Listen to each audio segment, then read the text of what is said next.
끝까지 생존할 수밖에 없는 코인들이 정말 몇 개 남지 않는 달러의 역사 또한 점점 저물어가고 있다고 저는 바라보고, 보이지 않는 세력들이 새로운 금융 시스템을 만들면서 버블이 붕괴되는 상황이 오게 되면 70-80%요? 저는 90%까지도 다시 한번 가능한 장이 연출될 수 있다. 옥토버 랠리, 암호화폐 시장에서는 옥토버를 업토버라고도 또 불리기도 하잖아요. 올해 11월 22일, 올해 연말 정도가 되겠죠. 스위프트에서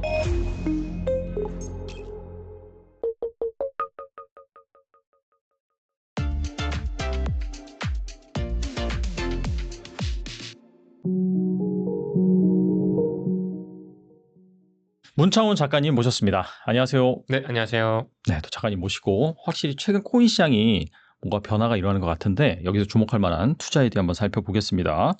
근데 비트코인이 가격을 보니까 한화 기준으로 거의 한 1억 7천만 원까지 가려다가 갑자기 급락을 해가지고 지금 한 1억 5천만 원 정도, 뭐 장중에는 살짝 깨지기도 했는데 그래서 약간 급락을 했거든요. 근데 최근에 보면은 베스트셀러 인구절벽 저자 해리덴트가 비트코인과 나스닥을 비롯한 기술주 전반에 대규모 폭락이 발생할 수 있다. 특히 1929년 대공황보다 위험하다. 이런 식으로 경고를 했는데 어떻게 보시나요? 네, 일단 해리덴트가 말한 것처럼 금융시장에 뭔가 근본적인 변화가 올 수 있다라는 하나의 경고는 귀담아 들을 필요는 있다라고 생각을 해요. 하지만 그렇다고 해서 일방적으로 무조건적인 어떤 패닉셀에 편승을 한다? 이 부분은 오히려 또 위험에 노출이 될 수가 있겠죠. 그래서 지금 현재로서는 암호화폐에 대한 판이 어떻게 그려지고 있고 법안들이 어떤 식으로 만들어지면서 또 도널드 트럼프 행정부를 필두로 해서 암호화폐 시장에 대한 격변기가 계속적으로 일어나고 있기 때문에 그런 어떤 팩트를 기반으로 한 패러다임의 구조적 변화에 조금 더 우리가 신경을 쓰고 공부를 하면서 투자를 해야 된다라고 생각하고 있고, 말씀 주신 것처럼 1929년에 경제 대공황도 있었고 뭐 2008년에 금융위기도 있었고요. 지금 현재로서는 뭐 4차 산업혁명을 만들어가는 과도기적 시점에 있는데 사실상 금융에 대한 어떤 시스템 자체가 한 번 정도의 변환되는 시기가 있어야 줘야 되기 때문에 저는 개인적으로 크립토 버블장 이후에 큰 한 번의 시스템 리스크, 정말 경기 침체에 대한 버블이 깨지는 그런 순간이 다시 한번 충분히 찾아올 수 있을 거라고도 생각을 합니다. 그렇기 때문에 본인만의 어떤 투자 전략이라든지 리스크를 어떤 식으로 관리해야 되는지에 대한 치밀한 전략 수립도 반드시 필요하겠죠. 우리가 암호화폐판을 볼 때 너무 단순하게 뭐 단타성으로 혹은 이 코인이 좋다더라 해서 투자하기보다는 이 금융에 대한 패러다임을 만드는 과정에 있어서 보이지 않는 세력, 이제 섀도우 가버먼트라고 하는 그림자 정부라는 단어가 있을 정도의, 뭐 누군가는 음모론으로 치부할 수는 있겠지만 그 로스차일드 가문을 필두로 한 유대계 금융 세력들이 세상을 지배하고 있다라는 그런 뷰 자체를 우리가 어느 정도는 열린 마음으로 한번 들여다볼 필요는 있다라고 생각하거든요. 화폐에 대한 역사를 한번 돌아봤을 때 뭐 16세기 뭐 르네상스 시대 그 전으로 가면 너무 또 길어지니까 뭐 스페인의 은화부터 해서 뭐 18세기에는 영국의 파운드화 있었고 그 이후에 이제 뭐 영란은행의 공매도를 치면서 미국으로 넘어오는 과정, 그 로스차일드가 유럽을 제패하는 또 하나의 시나리오가 있었죠. 그러면서 이제 달러화가 만들어졌고 1944년에 브레튼우즈 체제를 통해서 이제 금 1온스당 35달러라고 하는 하나의 금 본위제가 만들어졌고요. 그 이후에 1971년에 닉슨 쇼크를 통해서 이제 완전한 달러 기축 시대가 열렸는데, 사실상 연준의 대차대조표를 길게 놓고 봤을 때는 이제 이 전통적인 금융 시스템, 즉 스위프트 1.0망의 이 수명 자체는 점점 끝나가고 있다. 달러의 역사 또한 점점 저물어가고 있다라고 저는 바라보고 있어요. 이제 그 보이지 않는 세력들이 새로운 금융 시스템을 만들면서 블록체인과 인공지능이 가미된 하나의 스위프트 2.0 새로운 금융의 패러다임 구조를 설계하고 이제 전환기를 준비하고 있다. 이렇게 생각을 합니다. 그렇기 때문에 그 사이에 지금 크립토 버블장이 만들어지는 과정에 있고 닷컴 버블이 꺼졌던 것처럼 크립토 버블도 꺼지면서 옥석 가리기가 만들어지겠죠. 끝까지 생존할 수밖에 없는 코인들이 정말 몇 개 남지 않는 그런 완전한 웹 3.0의 시대로 우리가 지금 나아가는 과정에 있다. 그래서 화폐에 대한 형태가 지금 막 계속 바뀌어가는 과정에 또 있잖아요. 뭐 법정 화폐가 보이는 돈에서 종이지폐에서 스테이블 코인이라든지 CBDC라고 하는 그런 형태로 보이지 않는 돈 쪽으로 가고 있는데 결국에는 블록체인과도 불가분 관계에 있기 때문에 우리가 이 과정에서 어떤 블록체인 기술이 어떤 블록체인 코인 회사들이 규제를 준수하면서 기관의 채택을 도모하고 세상을 바꿀 수 있는지에 대해서 포커스를 맞춰야 된다라고 좀 말씀드리고 싶습니다. 질문 주신 거에 대해서 조금 장황하게 설명을 드렸는데 뭐 단편적으로 버블에 대해서 오는 것 같다, 뭐 안 오는 것 같다, 리스크가 더 커진 것 같다 이렇게 말씀드리기엔 또 투자자분들께서 많은 시행착오라든지 힘듦을 겪을 수가 있기 때문에 이런 화폐에 대한 변천사라든지 금융에 대한 역사에 대해서 먼저 좀 공부를 하시고 진정성 있게 코인에 투자해야 되는 것이 먼저 우선돼야 된다라는 것에 좀 더 포커스를 두고 싶어서 이렇게 좀 말씀을 드렸습니다. 작가님 말씀을 들어보니까 물론 이제 이 기존의 금융 시스템이 붕괴되는 그런 역대급 버블 붕괴가 오긴 오는데 그게 아직은 아니고 먼저 이 크립토 랠리가 본격적으로 시작이 돼서 절정을 찍은 다음에 올 것이다. 이제 그런 말씀이시잖아요. 네, 맞습니다. 이거와 관련돼서 좀 질문이 있는데 이 옥토버 랠리 뭐 이런 것들을 주장하신 분도 계시더라고요. 일반적으로 8, 9월에 좀 약세를 보이다가 그 이후에는 드라마틱한 상승을 보였다라고 하는데 뭐 그럴 가능성도 그러면 염두에 두고 계신 건가요? 네, 뭐 많은 전문가분들께서 그리고 뭐 해외에 대한 어떤 매크로 분석가라든지 크립토 투자자분들이 말씀 주신 것처럼 옥토버 랠리, 이제 암호화폐 시장에서는 옥토버를 업토버라고도 또 불리기도 하잖아요. 네, 네네. 이제 앞에 업자로 그쵸, 바꿔가지고. 그쵸. 네. 그리고 또 말씀 주신 것처럼 8, 9월에 워낙 계절적 요인으로 좀 조정받는 그런 역사적인 패턴이 반복됐다 보니까 뭐 september가 아닌 레드템버다 뭐 이런 식의 별명도 붙여져 있는 9월이 시작이 됐습니다. 그래서 그런 부분에 있어서 또 이번에도 역사적인 사이클이 반복될까? 뭐 이 부분도 당연히 뭐 그럴 확률이 있긴 있겠죠. 하지만 그것에 너무 맹신을 해가지고 내가 9월 달에는 조금 뭐 빠질 거를 대비해서 좀 팔았다가 다시 저점이 오면 포지션을 들어가서 더 싸게 매집을 해야 되겠다라고 하는 이런 뭔가 샀다 팔았다 하는 행위는 저는 길게 봤을 땐 그리 좋지 못한 전략이라고 생각을 하거든요. 본인만의 투자에 대한 어떤 전략, 이 주기, DCA라고 하죠. 달러 코스트 에버리징 전략을 본인만의 색깔로 만들어 가면서 꾸준히 수량에 집중을 하시고 그 코인에 대한 펀더멘탈에 조금 더 공부를 하시는 게 맞다라고 생각을 하고 뭐 이번에 9월이 될지 10월이 될지 아니면 연말까지 가게 될지 모르겠어요. 뭐 더 늦어지면 내년 1분기에 버블장이 올 수도 있겠죠.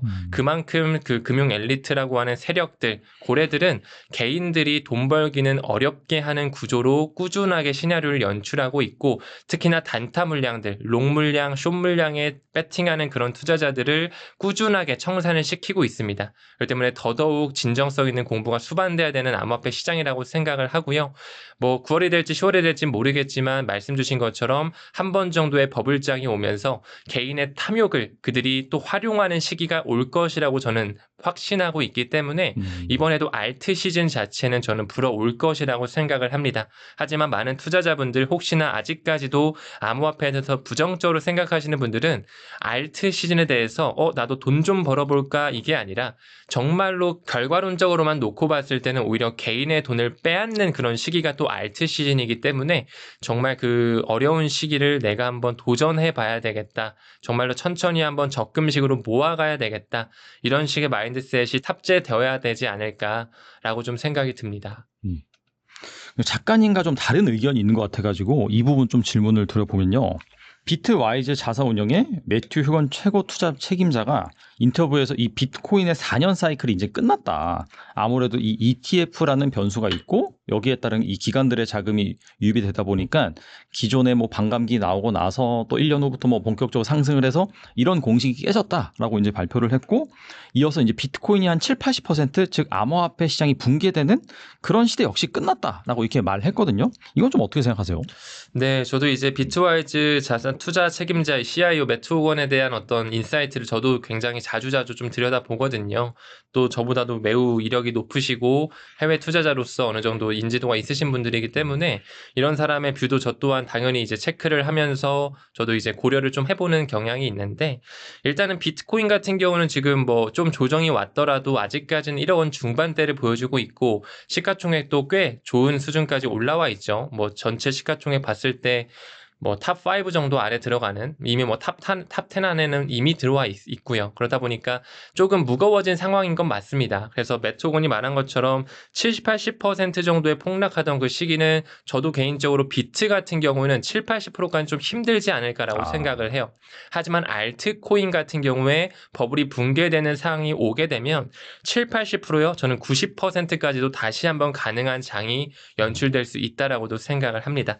그리고 이제 4년 사이클 끝났다라는 이 말도 어떤 관점에서 보면 맞고 어떤 관점에서 보면 올해 하반기를 조금 더 지켜봐야 되겠지만 무엇보다도 미국의 자산 시장과 연결되는 현물 ETF가 뚫렸기 때문에 매크로 이슈와도 같이 바라봐야 되는 그런 시장이 되어버렸다라는 것을 방증하죠. 그래서 현재 뭐 금리 이슈라든지 매크로적인 전쟁 이슈, 뭐 러우 전쟁의 종전이 언제 끝나는지 혹은 암호화폐 쪽에서의 법안들이 통과가 언제쯤 될지 뭐 이런 것들을 좀 같이 보면서 우리가 복합적으로 이 암호화폐 투자를 해야 된다라고 생각하는데 저는 개인적으로 올해 자체가 워낙 상반기가 안 좋았고 지금 3분기도 좀 지지부진한 흐름을 보여주고 있기 때문에 한 번 정도의 우리가 탈출할 수 있는 시기는 나올 수 있을 확률이 좀 더 높지 않을까 생각을 해요.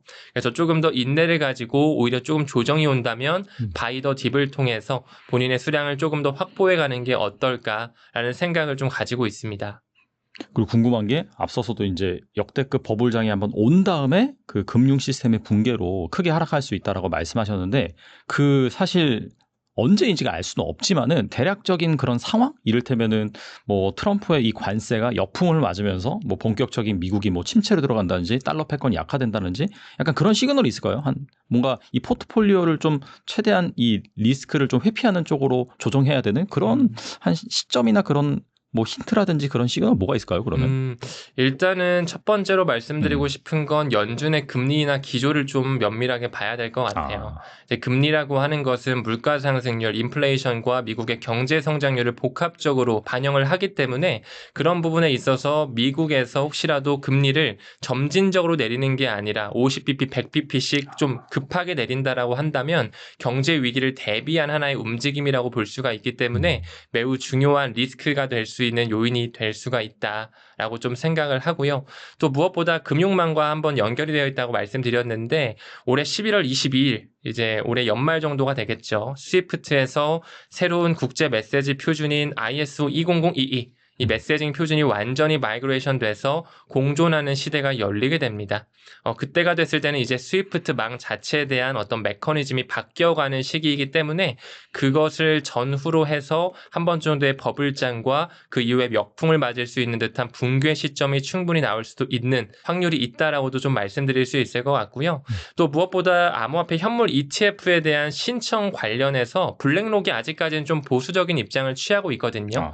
물론 뭐 XRP나 솔라나 그 이외의 메이저 코인들 지금 현재 신청돼 있는 것만 100건 가까이 됩니다. 뭐 92건, 96건, 뭐 기사에 따라 조금씩 카운팅 숫자는 다르지만 거의 90개를 웃도는 숫자이기 때문에 많은 호재거리가 좀 남아있는 건 사실이거든요. 하지만 그 블랙록에서는 아직까지 뭐 솔라나나 XRP 현물 ETF를 신청하지 않았기 때문에 그것을 신청하는 시기와 함께 좀 버블이 만들어지지 않을까라고 생각을 하고 SEC가 언제쯤 완전히 승인을 혹은 거절을 해야 되는지 그 파이널 데드라인이 올해 4분기 특히 연말 정도에 다 설정이 되어 있거든요. 10월 중순부터 11월 때까지 만들어져 있는데 그때까지 이제 SEC가 결정을 해서 승인을 하게 될 가능성이 좀 높다라고 봐요.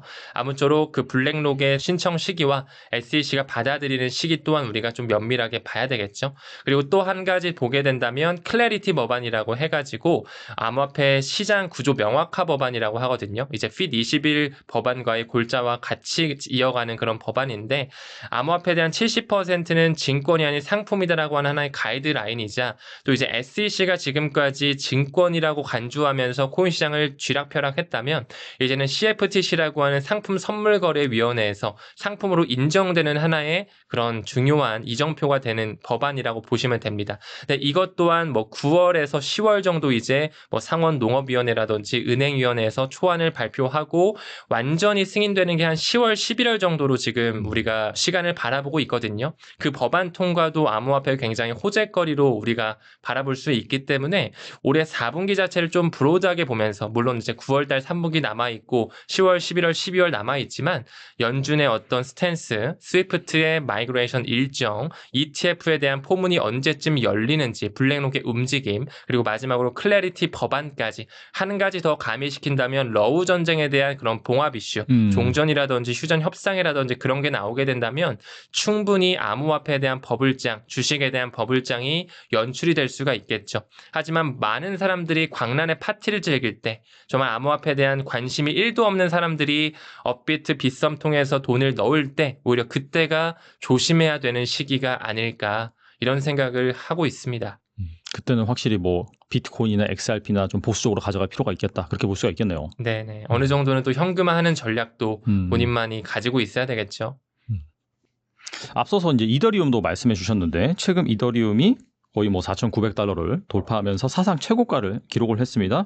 존재감으로만 보면 비트코인보다 훨씬 더 지금 존재감이 있는 상황이고 특히 한 고래 투자자가 114억 달러 상당의 비트코인을 처분하고 이더리움을 갈아탔다라는 얘기가 또 들리면서 정말 이런 것들이 이 이더리움의 상승 모멘텀을 자극하고 있습니다. 이렇게 갑자기 이더리움이 주목받게 된 이유는 무엇일까요? 네, 일단은 이더리움 같은 경우에 많은 투자자분들께서 뭐 러시아계 코인이다 뭐 이런 식으로 좀 치부하는 경향이 있는데 사실상 이더리움 같은 경우는 굉장히 오랜 시간 동안 스마트 컨트랙의 플랫폼으로 자리를 잡아왔으면서 월가의 금융기관들이 모두 다 투자해 놓은 사실상 지분 확보가 끝내놓은 하나의 플랫폼 코인이다라고 봐주시면 좋거든요. 일단 이더리움 같은 경우 말씀 주신 것처럼 현재 많은 기관의 자금들이 유입이 되고 있습니다. 현재 그 기관들이 가지고 있는 이더리움 수량만 300만 개가 넘어가요. 또한 최근에 비트코인 고래가 어느 정도의 물량을 매도하고 혹은 전량 매도한 고래도 몇 가지가 있었고요. 그 고래들이 이더리움을 매수하는 듯한 움직임을 가져갔거든요. 저는 이런 움직임을 그들이 이제 슬슬 완연한 알트 시즌을 준비하고 있구나라고 받아들이고 있어요. 그리고 이더리움 같은 경우 또한 지금 월가의 그런 어떤 금융 엘리트 세력들이 이미 선택을 받았다라고 했지만 또 최근에도 비트마인이라든지 지금 톰리가 의장으로 이끌고 있거든요. 그뿐만 아니라 뭐 샤프링크 게이밍이라든지 이더질라와 같은 많은 나스닥 상장사에서 이더리움을 공격적으로 매입하고 있고요. 그것에 따라 또 주가가 매우 올라간 것도 있고 그 지분을 뭐 피터 트리라든지 캐시우드라든지 우리나라 뭐 김승호 회장님도 최근에 비트마인의 주식을 좀 샀다라고 또 기사를 본 적도 있거든요. 그러니까 조금은 이 투자판에서 자산판에서 조금 큰 손들이 이더리움에 직간접적으로 투자하는 움직임들이 막 나오고 있습니다. 그만큼 결국에는 공급 쇼크가 나올 수 있을 거라고도 생각을 하고 앞으로 이더리움은 더 많은 기관의 채택을 통해서 지속적으로 좀 활용되는 플랫폼이 되지 않을까 생각을 하고 이와 함께 반사효과를 받을 수 있는 뭐 이더리움 클래식이라든지 이더리움 레이어 2 계열, 뭐 폴리곤이나 아비트럼, 옵티미즘 이런 친구들도 결국에는 알트 시즌에 빛을 발할 수밖에 없는 시장이 나올 거라고 좀 생각을 합니다. 보니까 그 미국 투자 리서치 회사 펀드스트랩 공동 창업자인 톰리가 이 10년간 비트코인보다 이더리움이 최고 투자처로 보인다라고 이제 밝혔거든요. 이더리움이 차세대 혁신이며 2017년 비트코인을 보는 것 같다 그렇게 밝혔는데 그는 또 이더리움이 연내 1만 5천 달러까지 상승할 수 있다고 이렇게 뷰를 내놨습니다. 이거 어떻게 보시나요? 이더리움이 이제 뭐 계속적으로 지금 주목을 많이 받고 있죠. 그리고 이더리움이 최근에 좀 이제 달러 기준으로도 상승을 보여줬다 보니까 최고점을 경신했다 보니까 또 많은 개인 투자자분들이 이더리움에 대해서 다시 한번 시각을 바꾸고 있습니다. 또 이것만 보면 정말 몇 개월 전만 하더라도 이 또 속이라는 말이 있었거든요. 이더리움에 또 속냐 이러면서 뭐 또 어떤 언론에서는 이더리움은 스테이블 코인이다 뭐 이런 식으로 가치가 뭔가 유지되는 것 같은 안 오른다 뭐 이런 식의 조롱도 많이 받았는데 또 한순간에 몇 개월 지난 현재로서는 뭐 톰리가 이끄는 비트마인뿐만 아니라 너무나 많은 기업들이 지금 이더리움 사야 된다. 이더리움 비트코인을 넘을 것이다. 혹은 뭐 이더리움이 1만 5천 달러를 넘을 것이다. 이런 식의 어떤 전망치가 막 나오고 있죠. 심지어는 뭐 2만 달러 이상을 전망하는 그런 투자 전문가분들 분들도 꽤 많으신 것 같더라고요. 근데 우리가 한번 객관적으로 생각을 해봤을 때 비트코인이 저번 사이클 대비해서 한 2배 정도 지금 올라와 있는 상태거든요. 저번 사이클 20년, 21년도 때 한화 기준 한 8천만 원 선 갔었잖아요. 8천만 원, 8,100만 원. 근데 지금은 한 1억 원 중반대 왔다 갔다 하고 있단 말이죠. 지금 한 2배 정도 오른 건데 저는 개인적으로 이더리움에 대한 상승이 비트코인에 대한 그 2배 정도의 상승을 뛰어넘을 거라고 생각을 해요. 시가총액도 그 정도로 좀 가벼운 것도 있고 이더리움이 그만큼 이더리움 라이즈라든지 이더리움 기업 연합이라든지 또 컨센시스를 통해 꾸준히 소프트웨어를 개발해 왔기 때문에 앞으로 가치 반영은 더더욱 일어날 수밖에 없는 이미 채택된 확정된 미래라고 생각을 합니다. 그렇기 때문에 비트가 2배 정도 올랐다면 이더리움은 3배 정도는 우리가 충분히 바라볼 수 있는 어느 정도 합리적인 예상치가 아닐까 생각을 하거든요. 저번 사이클 기준으로 해서 이더리움이 한 500만 원 중반대 중후반대 왔다 갔다 했어요. 20년, 21년도 때. 지금 비트가 2배면 이더리움이 저는 한 3배 정도는 충분히 갈 수 있다고 생각하거든요. 그렇게 된다라고 하면 이더리움 1,000만 원, 1,500만 원까지는 우리가 합리적으로 한번 기다려볼 수 있지 않을까 이런 생각은 저는 가지고 있어요. 물론 저도 가격 예측을 하는 부분에 있어서는 굉장히 조심스럽고 보수적으로 말씀을 드리는 거지만 이더리움, 솔라나 이런 스마트 컨트랙이 앞으로 디파이 시장이나 RWA 시장이 만들어지는 과정에 있어서 꼭 필요한 하나의 섹터이기 때문에 이더리움, 솔라나 이런 친구들이 더더욱 큰 퀀텀 점프가 나올 수 있는 알트 시즌 저는 기대할 수 있다라고 생각을 합니다. 그러니까 이제 비트코인을 가지고 어떻게 본다면 이 M2 통화량이 많아지면 많아질수록 거기에 기반해서 가치가 오른다. 이런 좀 논리가 정설인 것 같고 이더리움 같은 경우에는 아무래도 뭐 등기부 등본이라든지 인증을 해주는 그런 플랫폼의 역할을 함으로써 계속해서 성장할 것이다라고 그런 얘기들이 있는데 여기 이제 동의를 하시는 건가요, 그러면? 물론입니다. 저는 이제 뭐 비트코인은 하나의 온라인 금으로서 꾸준히 가치 저장 수단으로 인정을 받고 뭐 개인 기관뿐만 아니라 뭐 이미 국가 단위로도 조금씩 비트코인을 전략적으로 매수하고 있죠. 우리나라의 국민연금만 보더라도 뭐 스트래티지라든지 블록이라든지 로빈후드와 같은 주식을 사들이면서 비트코인에 직간접적으로 투자하고 있는데 아예 직접적으로 미국의 주정부에서는 막 비트코인 비축 법안을 통과시키고 있고 무엇보다도 금융을 관장하고 있는 IMF 국제통화기금에서는 하나의 매뉴얼 자체의 판을 바꾸면서 비트코인을 비현금성 자산 하나의 이제 국제 수지로 반영하는 그런 움직임을 가져가고 있기 때문에 저는 앞으로 비트코인이 외환 보유고에도 충분히 올라갈 수 있는 가능성은 열려 있다라고 생각을 합니다. 그래서 비트코인은 하나의 정말 확실한 해지 수단으로서 인플레이션 해지 수단으로서 더더욱 우리가 뭐 정수단이면 좋겠어요. 한 개 정도는 좀 가져갔으면 좋겠고 말씀 주신 것처럼 등기부 등본이라는 말씀해 주셨는데 너무 인상적인 표현인 것 같고요. 스마트 컨트랙에 있어서는 이더리움 솔라나가 더더욱 큰 기관과 개인 소매와 도매의 어떤 채택을 꾸준히 받을 거라고 생각을 합니다. 물론 그 이외에 뭐 에이다라든지 많은 스마트 컨트랙 플랫폼도 있겠지만 이더리움 솔라나 같은 경우는 너무나 많은 역풍을 또 맞아오면서 성장해 왔던 업그레이드도 꾸준히 진행돼 왔던 그런 플랫폼들이기 때문에 더더욱 많은 가치 반영이 있을 거라 생각을 하고 이제 뭐 등기부 등본의 어떤 하나의 온체인화죠. A라는 어떤 행위를 했을 때 B라고 하는 어떤 조건이 성립되는 이런 하나의 플랫폼 역할 또 많은 DApp들이 올라가 있고 뭐 NFT라든지 여러 가지 RWA에서도 꾸준히 채택이 되면서 스테이블 코인들도 이더리움과 솔라나 위에 많이 또 주조가 되고 있습니다. 그렇기 때문에 뭐 비트, 이더, 솔라나 경쟁 관계가 아니라 각 섹터를 대표하는 그런 코인들이다라고 말씀드릴 수 있을 것 같고요.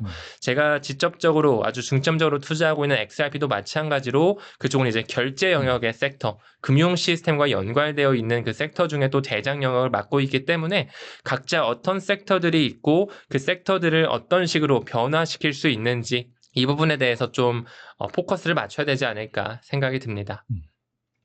이번엔 좀 XRP 얘기를 해보겠는데 지난 1년 동안 XRP가 390% 넘게 급등해서 비트코인과 이더리움을 앞지르긴 했는데 이제 최근 행보를 보면은 아무래도 이제 이더리움이 어마어마하게 오르고 있고 XRP도 좀 오르긴 했는데 생각보다 좀 시원치 않다라는 평가가 많거든요. 현 시점에서 XRP는 좀 어떻게 보시는지 궁금하네요. 네, 일단 XRP 코인 자체가 정말 말도 많고 탈도 많은 코인이죠. 또 우리 국내 투자자분들이 정말 관심도 많고 또 그만큼 정말 진정성 있게 투자하시는 분들이 있는가 하면 좀 XRP에 대해서 부정적으로 생각하시는 분들도 여전히 꽤 많으신 것 같아요. 그냥 오랫동안 또 증권성 심의에 휘둘리기도 했었고 뿐만 아니라 뭐 여러 가지 뭐 물량이 많다거나 뭐 리플의 임원진이 너무 많은 매도를 한다라거나 아니면 소각량이 너무 적다라거나 등등 또 여러 가지 그런 기사들이 나오면서 정말 뭐 왈가왈부가 많은 그런 코인인데 XRP가 뭐 1년 기준으로는 물론 많이 오른 건 맞죠. 많이 오른 건 맞고 누군가는 또 이미 선반영됐다라고도 생각할 수는 있겠지만 저번 사이클과 저저번 사이클까지 좀 차트를 길게 봤을 때는 XRP는 아직까지도 큰 퀀텀 점프가 나오지 못했습니다. 최근에 달러 기준으로도 신고가를 경신하는 부분에 있어서 7년 반 만에 이제 정신이 된 거거든요. 근데 지금 뭐 5,000원 정도 갔다가 다시 한번 또 내려오면서 지금 현재 뭐 3,000원 중반대 후반대 뭐 4,000원대 계속 왔다 갔다 하고 있는데 결국에는 물량을 소화하고 개인들의 어떤 패닉셀을 만들어 놓은 이후에 또 다시 한번 그들이 초반에 언급드렸던 그 버블 장세 XRP 또한 큰 가치 반영이 될 수밖에 없는 시즌은 나올 수 있을 거라고 생각을 합니다. 그래서 XRP가 아직까지도 저는 저평가되어 있다라고 생각을 하고 투자를 하신다라고 했을 때 항상 보수적으로 접근하시고 그만큼 XRP에 대한 어떤 펀더멘탈과 미래 금융을 어떻게 바꿀 수 있고 왜 XRP를 써야 되는지에 대한 이런 공부가 먼저 좀 수반되어야 된다라고 보고 있습니다. 앞서서 이제 SRP의 활용도를 결제 그렇게 말씀하셨는데 네. 확실히 이 금융 쪽에서 쓰임새가 지금 나타나고 있는 게 보니까 미국의 암호화폐 거래소 제미니의 나스닥 상장 과정에서 뭐 XRP로부터 최대 1.5억 달러 규모의 신용계약을 체결했다 이런 또 소식이 있더라고요. 네. 아무래도 이 리플이 출시한 달러 기반 스테이블 코인이 주요 미국 거래소의 자금 조달 수단으로 지금 들어간다는 점에서 리플의 신뢰도를 더욱 강화시켰다라는 평가가 나오고 있는 상황인데 이게 이제 리플 가격의 상승 동력으로 작용할까요? 중장기적으로 봤을 땐 상승 동력으로 작용을 합니다. 일단 이 제미니와의 이 파트너십과 1.5억 달러 규모의 신용계약 체결 자체가 지금 현재 제미니라고 하는 미국의 거래소, 이제 윙클보스 쌍둥이 형제가 이끌고 있는 거래소죠. 굉장히 또 대형 거래소로 있는데 IPO를 준비하고 있습니다. 기업 공개를 준비하는 과정에 자금이 부족해서 리플을 너희한테 좀 내가 돈을 빌릴게. 1.5억 달러 정도는 좀 빌려줘. 근데 XRP로 빌리는 게 아니라 RLUSD로 빌리게끔 토대를 마련시켜 놨거든요. 아, 스테이블 코인으로요? 네, 스테이블 코인으로 빌릴 수 있게끔. 네네. 그래서 이 스테이블 코인을 빌려준다라는 것 자체가 금융시장에 나스닥 상장하는 부분에 있어서 기관의 자금으로 스테이블 코인 RLUSD가 쓰였다라는 것 자체가 큰 이정표가 될 수가 있고요. 무엇보다 최근에 제미니 거래소에서 마스터카드와 손을 잡으면서 XRP 캐시백 리워드 카드가 출시가 됐습니다. 미국에서. 하나의 신용카드를 쓰면 쓸수록 약 4% 정도 리워드를 XRP로 받는 거거든요. 4%요? 엄청나네요. 네, 물론 이제 섹터마다 조금씩 달라요. 뭐 쇼핑 섹터는 3%, 뭐 주유했을 때는 4%, 뭐 이런 식으로 조금씩 다른데 그만큼 실사용 기반의 코인으로 점점 인정을 받고 있다라고 볼 수가 있겠죠. 사실상 마스터카드 같은 경우는 과거부터 보고서를 봤을 때 리플과 함께 파트너십을 맺으면서 CBDC 구현을 하기 위해 전략적으로 움직이고 있었고요. 또 최근에 제미니와 함께 이렇게 신용카드 만든 것도 긍정적으로 볼 수가 있습니다. 뭐 그뿐만 아니라 리플사가 올해 상반기에 인수한 히든로드 12.5억 달러에 인수하면서 암호화폐 신에서는 매우 큰 M&A 과정이 있었고 히든 브로커리지 회사로서 연간 3조 달러 규모의 시장을 이제 리플 원장으로 온체인화해서 처리할 수가 있게 된 건데 그렇게 된다라고 하면 XRP가 더더욱 유틸리티로 활용이 된다는 거고요. 또한 최근에 또 리플사가 2억 달러 정도 주고 레일이라고 하는 캐나다 기반의 스테이블 코인 하나의 결제 플랫폼 회사거든요. 완전히 사들였습니다. 그러니까 이런 것처럼 리플사는 자금력이 워낙 풍부하기 때문에 IPO, 본인의 IPO는 조금 뒷전으로 밀어놓고 오히려 RLUSD를 통해 뭐 제미니와 같은 거래소에 지원을 해준다거나 레일이나 히든로드, 스탠다드 커스터디와 같은 메타코와 같은 그런 기업들을 완전히 사들이면서 본인들의 생태계를 넓혀가고 있습니다. 또 최근에 본인들이 찍어낸 RLUSD를 BNI 멜론, 미국에서 가장 오래된 은행이거든요. 기득권과도 연결된 은행에 수탁을 맡기게끔 파트너십을 체결했을 뿐만 아니라 본인들이 인수한 스탠다드 커스터디를 통해서 연준의 마스터 계좌까지 확보하기 위해 신청을 해놨다. 또한 OCC, 미국의 통화감독청에 이제 우리도 은행으로서 수탁기관으로서 뭔가 라이센스를 취득하겠다라고 해서 이제 은행 인가 신청까지 했거든요. 연준의 마스터 계좌 신청한 거는 연준 역사상 처음입니다. 그만큼 지금 리플의 행보가 범상치가 않다라는 걸 볼 수가 있고 저는 결국에 리플뱅크, 이 은행 인가의 신청이라든지 연준에서 마스터 계좌를 승인해줬을 때 그 백본에서는 XRP가 활용될 수 있는 판이 마련된다라는 거거든요. 이제 페드와이어 펀드 서비스 자체가 자체가 기관들이 24시간, 이 전통금융이 운영되는 시간 이외에도 실시간으로 결제나 청산이 이루어졌을 때 RLUSD를 쓸 수 있다라는 그런 마스터 계좌가 뚫린다는 건데 그 백본에서는 XRP가 유틸리티로 활용될 수가 있기 때문에 저는 지금 현재 XRP, 물론 조금씩 조정이 오면서 9월에 대한 무서움, 두려움 단계에 있지만 이런 펀더멘탈에 집중하면서 조금 더 XRP에 대한 수량을 축적해야 되는 시기가 아닐까라고 좀 바라보고 있습니다. 이번에 또 여기저기서 나온 얘기가 이번 알트장 같은 경우에는 그 스테이블 코인이 테마다 그런 얘기가 나오면서 근데 이게 기존에는 뭐 디파이라든지 아니면 NFT라든지 뭐 메타버스 이런 거였는데 이게 미국 정부가 주도해서 만들어낸 그런 스테이블 코인 테마기 때문에 이번 알트장은 좀 어마무시할 것이다 이런 얘기도 있더라고요. 네, 물론입니다. 사실 이번에 우리가 좀 섹터를 주목해야 될 필요가 있을 텐데 저번 섹터에서는 뭐 NFT나 메타버스 섹터였다면 이번 섹터에서는 진행자님 말씀 주신 것처럼 디파이 섹터, RWA 섹터, 스테이블 코인의 어떤 블록체인이 선택됐는지 이런 섹터가 아마 주목을 많이 받을 것 같아요. 그 부분에 있어서 우리가 얘기했던 이더리움, 솔라나, 뭐 리플 원장도 마찬가지고요. 아까 언급드렸던 이더리움 레이어 2도 폴리곤 이런 친구들도 꾸준한 채택을 받고 있기 때문에 아직까지 가격적인 모멘텀은 일어나지 않았지만 지금 뒤에서는 기관들이 매집을 엄청나게 하고 있거든요. 결국에 기관의 자금으로 끌어올린 이후에 이제 미디어를 동반시키면서 슈퍼사이클 이야기, 자산의 토큰화에 대한 이야기, 디파이에 대한 이야기가 막 나오고 그런 개미떼들이 막 몰려들었을 때 그들한테 물량을 넘겨주면서 시즌 종류를 또 만들어내지 않을까. 항상 산이 깊으면 또 골이 깊잖아요. 그런 네네. 것처럼 한 번 정도의 버블과 초반에 언급드린 그런 어떤 시스템 리스크까지 우리가 염두하면서 사이클 투자와 중장기적 사이클 투자를 좀 같이 병행해야 된다라고 생각을 합니다.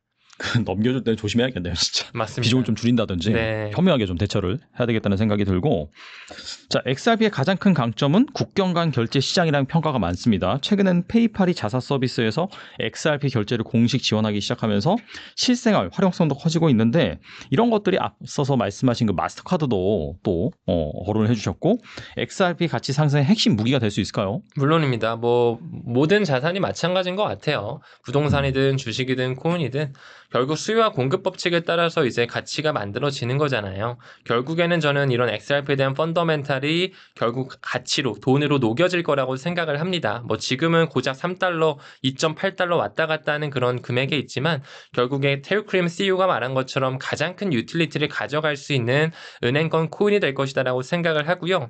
방금 페이팔 말씀을 주셨는데 뭐 페이팔의 마피아라고 불리우는 피터 틸 같은 경우 뭐 최근에 이더질라라든지 비트마인의 지분을 인수하면서 이더리움에 굉장히 좋은 이런 또 사들이는 모습을 보여주고 있지만 2013년부터 리플이라는 회사 오픈코인이었거든요. 그 당시에 리플사의 이름이 뭐 물론 그전에는 리플페이로 시작은 했지만 그 오픈코인 시절 때부터 피터 틸 파운더스 펀드를 통해 굉장히 큰 자금으로 리플사에 투자한 이력이 있습니다.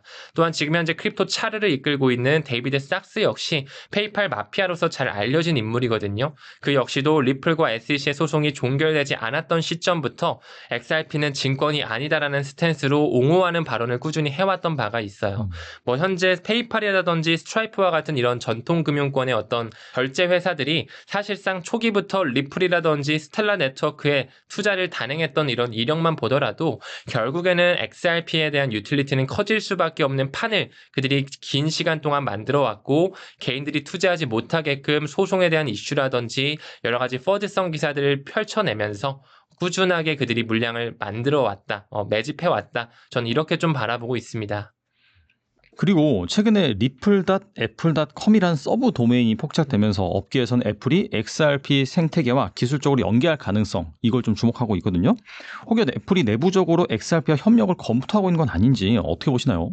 네, 사실상 2018년서부터 리플 이 회사와 애플페이가 뭔가 통합될 수 있다는 얘기가 또 나온 바도 있거든요. 근데 우리가 뭐 이런 기사에 집중을 하기보다는 리플사의 릴레이션식 인포그래픽이라고 해서 리플사가 현재 뻗어내고 알고 있는 뭐 국경 간 결제 회사라든지 자금 이체 기업이라든지 어떤 결제 솔루션 회사들과의 파트너십, 현재 몇 개국 이상의 리플 페이먼트가 지원이 되고 어느 정도 라이선스를 받았는지 이런 것들 우리가 천천히 정립하다 보면 결국에 뭐 애플페이, 삼성페이, 우리가 잘 알고 있는 뭐 위챗페이 여러 가지 페이먼트 시스템들이 있잖아요.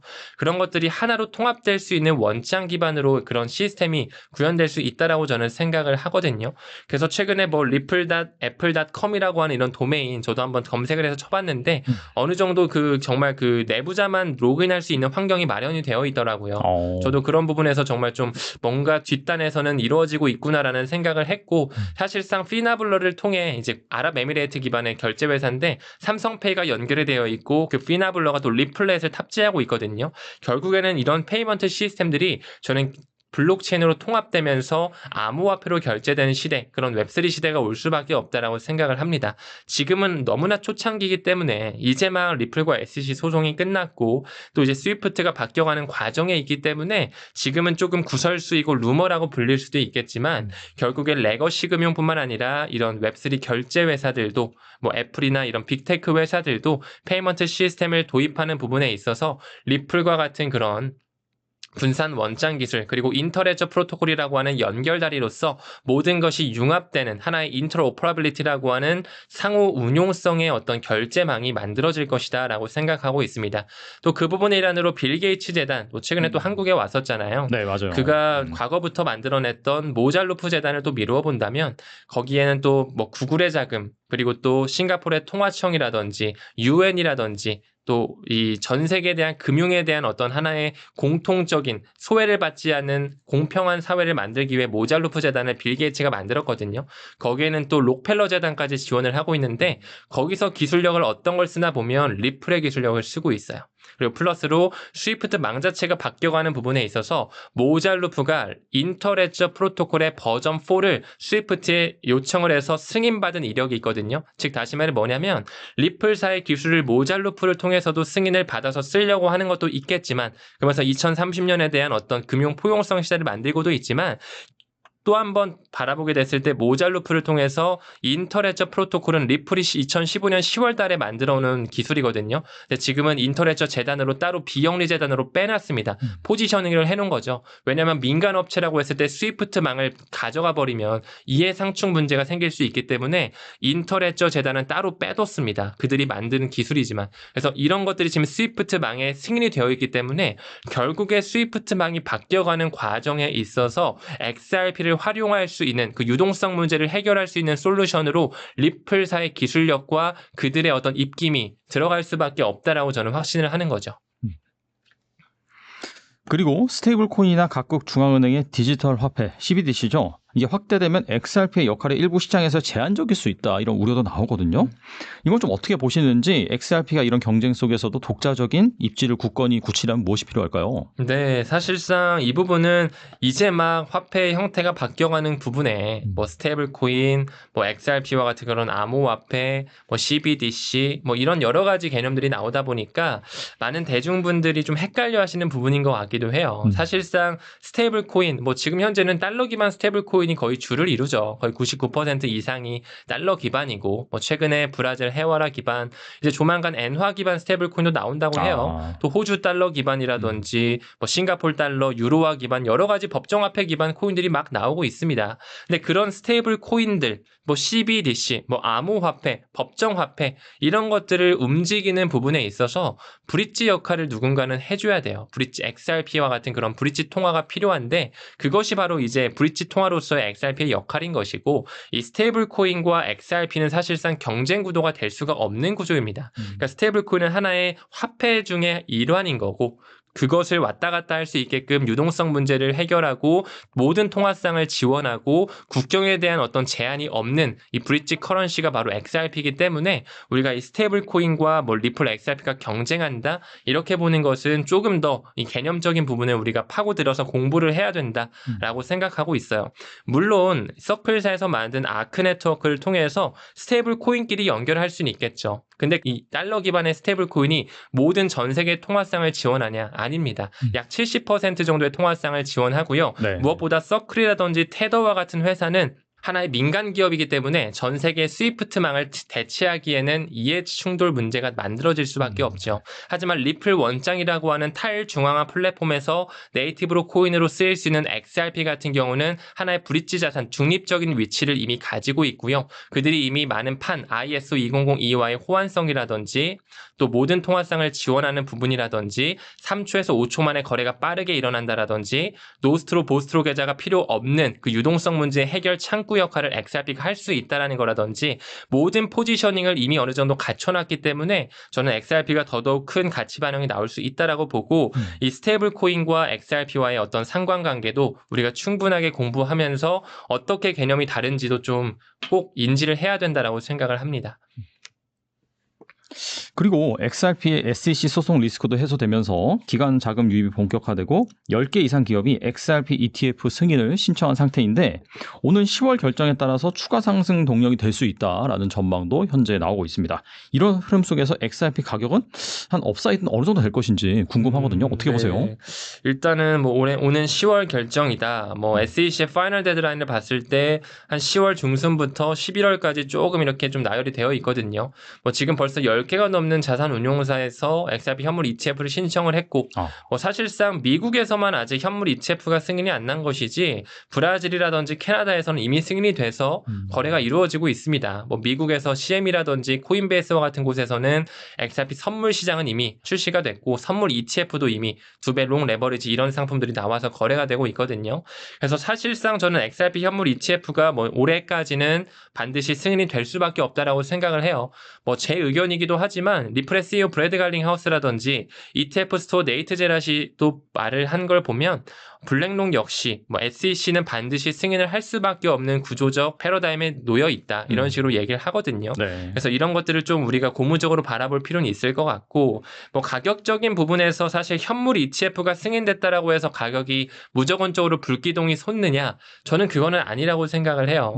비트코인도 마찬가지고 이더리움도 마찬가지로 작년을 기준으로 현물 ETF가 승인된 이후에 약간의 쿨타임이 좀 있었거든요. 한 2달에서 4달 정도의 이런 쿨타임이 있었기 때문에 XRP도 현물 ETF가 완전히 승인되는 시점에서는 당연히 중장기적으로는 긍정적으로 볼 수는 있겠지만 승인이 됐다라고 해서 바로 불기둥이 쏟는 건 아닐 거라고 생각을 하고 오히려 좀 가격적인 모멘텀과 연관되는 거는 블랙록이 완전히 신청을 하는 움직임. 아직까지는 블랙록에서 좀 XRP 현물 ETF 우리는 신청 안 할 것이다 이런 좀 보수적인 스탠스를 취하고 있지만 블랙록과 리플의 뿌리는 사실상 연결이 되어 있거든요. 리플의 초기 투자자만 미루어 보더라도 네. 전주를 보면 다 블랙록에 자금이 들어가 있어요. 그리고 올해 11월에 리플의 스웰 행사가 뉴욕에서 열리게 되는데 그때 뭐 프리드먼이라고 하는 나스닥 회장뿐만 아니라 블랙록의 디지털 자산 임원 맥스웰도 참석을 하게 됩니다. 네. 그만큼 블랙록과도 유착관계가 있는 관계라고도 볼 수가 있는 거죠. 그래서 저는 일단은 뭐 10월, 11월 전에 이 SEC의 파이널 데드라인 전에 블랙록에서 신청하는 움직임과 알트 시즌이 좀 맞물릴 거라고 바라보고 있고요. 그때 당시에 뭐 XRP가 어디까지 오를지는 저 또한 미지수입니다. 워낙 오랜 시간 동안 이 스프링 자체가 눌려 있었기 때문에 어느 정도의 파급 효과가 나올지는 모르겠어요. 하지만 지금 이 지지부진한 흐름, 삼각수렴을 다시 한번 보여주면서 박스권을 횡보하고 있는데 결국에는 이 지지선을 이탈하는 위로 상승하는 어떤 퀀텀 점프는 충분히 나올 수 있다라고 생각을 하고 이 전 질문에 대해서 조금 더 덧붙였을 때 현재 스위프트 자체도 토큰화 거래 자체를 통합하게끔 지금 파일럿 테스트를 이미 완료했거든요. 작년 기준으로 체인링크와 손을 잡고 UBS라고 하는 스위스의 가장 큰 은행과 함께 뭐 스테이블 코인이든 법정화폐든 암호화폐든 CBDC든 모든 이런 코인 결제에 대한 RWA 시대를 준비하게끔 그들이 판을 만들어 놨는데 점점 XRP가 활용될 수 있는 그런 스위프트가 만들어지고 있다는 것과도 연결되거든요. 그렇기 때문에 뭐 ETF도 물론 중요하겠지만 이런 어떤 스위프트의 움직임, 이미 ISO 2002에 준수되는 그런 코인들의 리스트 그리고 법과 제도가 만들어지면서 또 최근에 리플 원장이 2.5.0 버전으로 완전히 업그레이드가 되면서 뭐 DID라고 하는 분산 신원 인증이라거나 KYC AML, 고객 확인 제도, 자금 세탁 방지 이런 것들을 완전히 준수하는 기관 친화적인 스탠스를 취하고 있거든요. 그러다 보니까 최근에 디파이 시장에서 리플 원장이 꾸준히 채택되고 있고 두바이라든지 싱가포르를 필두로 한 부동산 토큰화를 XRP로 직접적으로 결제하거나 RLUSD로 직접적으로 결제하는 사례가 차이가 늘어나고 있는데 이런 것들에 대해서 우리가 좀 집중을 하면서 투자하는 게 맞다라고 보고 뭐 올해 하반기에 어느 정도 오를지 그 부분은 사실 아무도 모를 것 같아요. 퀘스천 마크죠. 네, 네. 근데 이런 호재거리가 있고 리플의 행보 자체가 범상치가 않다. M&A 인수뿐만 아니라 이런 기술적 업그레이드, 스위프트와의 연관성, 그리고 에스크로 물량이 어떤 그 백단에서 이루어지는 스마트 컨트랙의 지원이라거나 뭐 이런 것들을 우리가 좀 면밀하게 살펴봐야 되지 않을까. 이렇게 좀 가치에 집중하는 게 전 더 중요하다라고 생각을 합니다. 앞서 이제 10월이나 11월 전에 또 블랙록이 이 ETF 관련해서 시청할 수 있다라고 말씀하셨는데 진짜 얼마 안 남았네요, 사실. 그렇죠. 네네. 얼마 안 남았죠. 뭐 그게 정말 9월이 될 수도 있을 거고 10월이 될 수도 있을 것 같은데 저도 사실 뭐 투자를 하는 입장에서 당연히 가격적인 펌핑이 나왔으면 좋겠는데 그 블랙록이 어느 정도 신청했을 때 어느 정도의 파급이 나올지도 좀 기대도 되면서 또 한편으로는 또 리플은 또 리플을 할 것이다. 뭐 XRP는 또 XRP처럼 움직일 것이다라고 생각도 해요. 그만큼 많은 개인들이 투자하지 못하게끔 가격적인 연출을 저는 만들 거라고 생각을 하기 때문에 그런 부분에 있어서는 확실히 좀 사이클적인 투자와 장기 투자를 좀 따로 병행하면서 리스크 관리를 하고 있습니다. 그리고 미국 상장 기업과 기관들이 합산 800만 개 이상의 이 솔라나를 공식 보유하고 있다는 사실이 확인되면서 시장의 신뢰도가 또 높아졌습니다. 일부는 스테이킹까지 참여하고 있는데 이 솔라나의 제도권 채택 이건 어떻게 보세요? 솔라나 역시 우리가 주목해야 되는 스마트 컨트랙의 플랫폼이죠. 저는 당연히 이더리움과 솔라나 분산하면서 투자를 하고 있고 그 외에도 섹터별 대장 코인에 대해서 집중적으로 분석하고 공부하면서 투자를 이어가고 있는데 솔라나 재단 같은 경우도 올해와 작년에 어떤 매출 규모만 봐도 굉장히 크게 성장했습니다. 우리가 잘 알고 있는 트럼프 밈코인이라든지 뭐 봉크 같은 그런 코인들도 다 솔라나 기반으로 만들어져 있는 밈코인들이고 NFT 프로젝트라든지 여러 가지 DApp 같은 경우가 솔라나가 워낙 이더리움이 갖추지 못한 속도라든지 수수료 문제에 대해서 잘 꿰뚫어 놨기 때문에 기관뿐만 아니라 개인 소매 개발자들이 또 많이 여기서 활동을 하고 있거든요. 그래서 앞으로 솔라나 역시 많은 채택이 있을 거라고 생각을 하고 무엇보다 지금 가장 많이 신청되어 있는 현물 ETF가 사실상 솔라나예요. 그 뒷단이 이제 바로 XRP인데 솔라나가 그만큼 기관의 채택도 많고 또 현물 ETF도 준비되어지고 있다라는 거. 플러스로 지금 뭐 이더리움, XRP 많은 기관에서 나스닥 상장사에서 그런 메이저 코인들을 모아가는 것처럼 솔라나 역시 유팩시라든지 디파이 테크놀로지라든지 솔 스트래티지와 같은 그런 회사들이 솔라나 역시 굉장히 공격적으로 모아가고 있습니다. 지금 이더, 솔라나, XRP, 에이다 이런 코인들 심지어 도지코인까지 하우스 오브 도지라고 하는 재단으로서 도지코인을 사들인다고 했는데 그만큼 개인은 관심이 없지만 기관들이 백단에서 모아가면서 알트 시즌에 대한 판을 만드는 거죠. 그들이 어느 정도 물량을 많이 확보한 이후에 어느 정도 뭐 금리 인하 기조라든지 블랙록의 움직임이라든지 클래리티 법안 통과가 되는 그런 좋은 시점에 끌어올리는 장세. 그러면서 아까 언급드렸던 것처럼 미디어가 동반이 되면서 개인들을 유인시키겠죠. 우리가 그때 조심을 해야 되지 지금은 이런 섹터별 대장 코인 펀더멘탈 공부하고 기관 채택, 스테이블 코인 주조가 되고 RWA 계속 채택이 되는 이런 것들 우리가 인지하고 바라보면서 꾸준히 우리 또한 기관의 그 움직임을 벤치마킹 해야 된다. 기관들만 스마트머니 투자자라고 불리는 게 아니라 우리 개인 투자자들도 정말로 이 펀더멘탈에 집중하면서 스마트머니 개인 투자자가 될 수 있도록 이렇게 좀 움직임을 가져가야 된다라고 생각하고 있습니다. 그럼 움직임을 가져가기 위해서 또 작가님 운영하시는 이 타임 레버리지 채널도 꼭 한번 방문해 보시면은 항상 그 좋은 이슈를 잘 설명해 주시니까 네. 큰 도움이 될 거라고 생각이 되고요. 맞습니다. 좋은 또 투자 아이디어 그다음에 이슈까지 잘 말씀해 주셨는데 그렇다면 이 암호화폐로 노후를 위해서 1억 포트폴리오 짠다라고 한다면 어떻게 구성하는 게 좋을까요? 네, 요즘에는 뭐 이제 슬슬 조금씩 암호화폐에 좀 부정적이셨던 분들도 뭐 비트코인, 뭐 이더리움 정도까지는 조금씩 이제 마음을 돌리시는 것 같아요. 그래서 되게 저 입장에서는 뭐 이제 막 초기 시장이다 보니까 얼마나 많은 자금이 들어올까. 또 최근에 트럼프가 행정명령 서명하고 401k 퇴직 연금 계좌에 이제 암호화폐도 투자도 허용이 됐는데 그런 골자만 미뤄보더라도 미래가 정말 기대되는 시장인 것 같습니다. 뭐 이제 아직도 엔비디아 시총 하나도 못 미치는 그런 시가총액이기 때문에 얼마나 큰 파급력을 보일지 너무 미래가 기대되는 그런 시장인 것 같고요. 저는 만약에 1억이 있다면 일단 보수적으로 좀 접근하는 게 맞다라고 생각을 해요. 항상 본인이 믿을 수 수 있는 코인에 투자를 해야 된다라고 생각을 하고 개인 투자자의 가장 중요한 포션을 차지하는 게 멘탈 관리라고 생각을 하거든요. 네. 그래서 변동성이 그나마 좀 적은 비트코인을 일단 좀 수량 절반 정도는 가져가는 게 좀 마음 안정도 되고 조금씩 이제 내가 암호화폐 시장에 뛰어들면서 아무래도 비트코인이 이 핸들링을 주고 있다 보니까 비트가 잘 가, 이더리움 뭐 필두로한 알트가 잘 가는 거고 비트가 또 시즌 정도 되면 알트가 또 더 많은 하락이 오기 때문에 비트를 절반 정도 가져가는 걸 좀 권장을 드리고 싶고 나머지 50%가 이제 뭐 비트를 제외한 알트코인이 되겠죠. 근데 그 알트코인 중에서도 어떤 코인들이 시가총액이 높고 ETF가 출시가 준비되어지고 있고 트럼프 일가와도 좀 연관성이 있으면서 옥석 가리기 이후에도 끝까지 생존할 확률이 높은지 좀 이런 것들을 종합적으로 따져가면서 좀 비중을 나눠서 좀 투자를 분산화해 두는 게 좋지 않을까라고 생각을 하고 뭐 저도 XRP를 워낙 진정성 있게 투자하고 리플 빅뱅 책을 썼어도 저 또한 비트코인, 이더리움, 뭐 솔라나 뭐 에이다 이런 친구들 다 투자를 하고 있거든요. 그러니까 XRP 하나만 가지고 뭐 금융망을 전체를 다 송두리째 바꿀 수 있다라고 하는 건 아니기 때문에 뭐 그 이외에 스텔라 루메다라든지 무역 하이브리드 무역을 담당하는 XDC라든지 레포 시장을 담당하는 JP모건의 키네식스라든지 이런 것들 다 영역이 있기 때문에 이런 것들 우리가 천천히 공부하면서 본인의 포트폴리오를 좀 세분화하는 게 중요하다라고 생각을 합니다. 그렇기 때문에 웬만하면 좀 보수적으로 비트 절반 정도 가져가시고 나머지 뭐 이더리움, 솔라나, XRP, 스텔라루멘 이런 친구들을 좀 쪼개서 공부를 하시면서 좀 투자를 하면 좋지 않을까. 그리고 한 번에 1억을 넣는 것보다는 달러 코스트 에버리징으로 한 달에 뭐 50만 원씩이든 뭐 일주일에 10만 원씩이든 뭐 본인이 뭐 시드가 어느 정도 될지 모르겠지만 변동성이 큰 시장일수록 주기가 짧은 DCA 전략, 분할 매수 전략이 효과적이다라고 하는 여러 가지 논문치가 있기 때문에 이런 부분들을 좀 벤치마킹 하셔서 투자 집행하시면 어떨까 이런 생각이 듭니다. 네.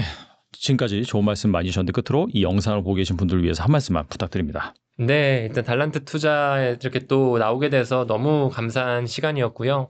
암호화폐 시장 뭐 9월 들어서면서 많은 또 이슈들이 막 터져 나올 것이고 연준의 금리 인하에 대한 FOMC도 회의가 또 예정되어 있죠. 또 어떻게 거시경제 흐름이 이뤄질지 모르겠지만 단기적인 어떤 잡음에 흔들리기보다는 여러분들께서 정말 믿고 본인이 확신하는 그런 코인, 암호화폐에 투자하시면서 좋은 하반기 수익률을 꼭 만드시는 정말 비전 투자자 스마트 머니 투자자가 되시길 응원하겠습니다. 혹시라도 공부를 조금 더 진정성 있게 하기를 원하신다면 저의 책 리플 빅뱅이라거나 제가 운영하고 있는 타임 레버리지 채널도 한 번씩 들려주시면 감사할 것 같습니다. 이상입니다. 네, 갑자기 최근에 이 비트코인 중심으로 코인 시장이 살짝 좀 조정을 받았는데 이럴 때일수록 어떻게 본다면 빨리 털고 나가고 싶은 그런 또 개인 투자자들의 마음이 커질 것 같은데 앞서 말씀하신 것처럼 이 상승하기 전에 이 고래 투자자들이 내지는 기관 투자자들이 이 물량을 매집하고 나서 뭔가 흔드는 또 그런 상황일 수도 있기 때문에 마음 다잡으시고 특히나 이 운영하시는 채널을 방문하셔가지고 계속해서 이슈를 받아보신다면 분명히 여러분들의 수익률에 도움이 될 거라고 생각이 됩니다. 네, 지금까지 문창훈 작가님 나와주셔서 감사합니다. 네, 고맙습니다.